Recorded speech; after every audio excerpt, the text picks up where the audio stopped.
For every WandaVision fan theory that turned out to be right, there were many more times WandaVision's story zigged when people thought it would zag. Many of us confidently identified early on that Agnes was actually Agatha Harkness, who would go on to be the show's big bad by season's end, but that proved to be the exception and not the rule.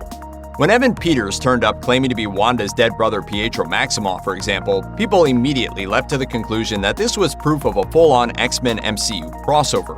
After all, Aaron Taylor Johnson played Pietro in the MCU's Age of Ultron, whereas Peters was a part of the former Fox X-Men lineup. With the next Doctor Strange movie entitled Doctor Strange in the Multiverse of Madness, there was every reason to suspect more of Fox's mutants were on the way.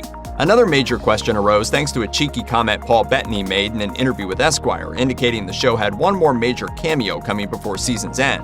Bettany said, "It's an actor I've longed to work with all my life, and we have some amazing scenes together, and the chemistry between us is, I think, extraordinary, and it was just fireworks on set." Who could it be? Sir Ian McKellen as Magneto? Maybe Mark Hamill? The guesses were all over the place. In the end, both of these big questions were answered in ways that punked fans a little. Peters was playing a nobody actor named Ralph Boner, controlled by Agatha. Boner? Boner. And the actor Bettany had great chemistry with was himself as White Vision.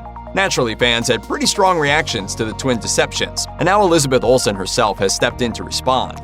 In an interview with Variety, Olsen spoke about fan theories, picking on both the true identity of Peter Maximoff and Bettany's promise of a final cameo. She said, "I knew that there are theories that had to do with people wanting more surprises and cameos, but I'm not really that aware what these fan theories were, so I'm kind of learning about it as we go."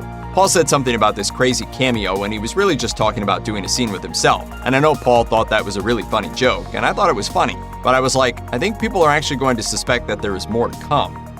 I'm starting to believe that everything is meaningless. Spoiler, fans most certainly did think there was more to come.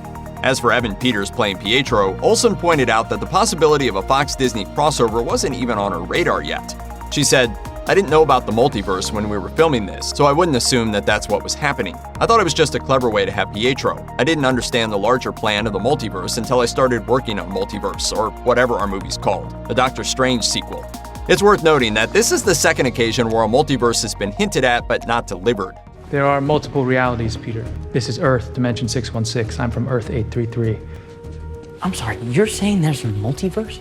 The first time took place in Spider-Man Far From Home, when Mysterio tricked people into thinking he was from an alternate universe, when he's actually just a very elaborate illusionist and thief. Paul Bettany also weighed in on the topic during an appearance on Good Morning America.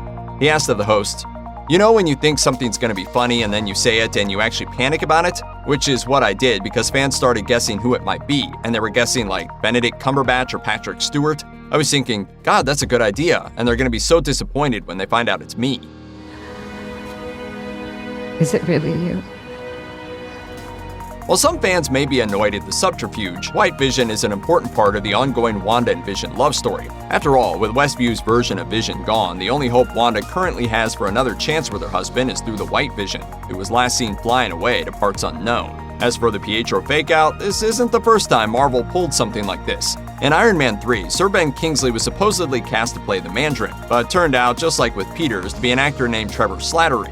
Of course, Evan Peters could still play Pietro in the MCU someday, and Sir Patrick Stewart or Sir Ian McKellen could turn up as mutants eventually too. This could all just be a long con, and the multiverse is still upon us, somehow. Check out one of our newest videos right here. Plus, even more Looper videos about your favorite MCU TV shows and movies are coming soon. Subscribe to our YouTube channel, and hit the bell so you don't miss a single one.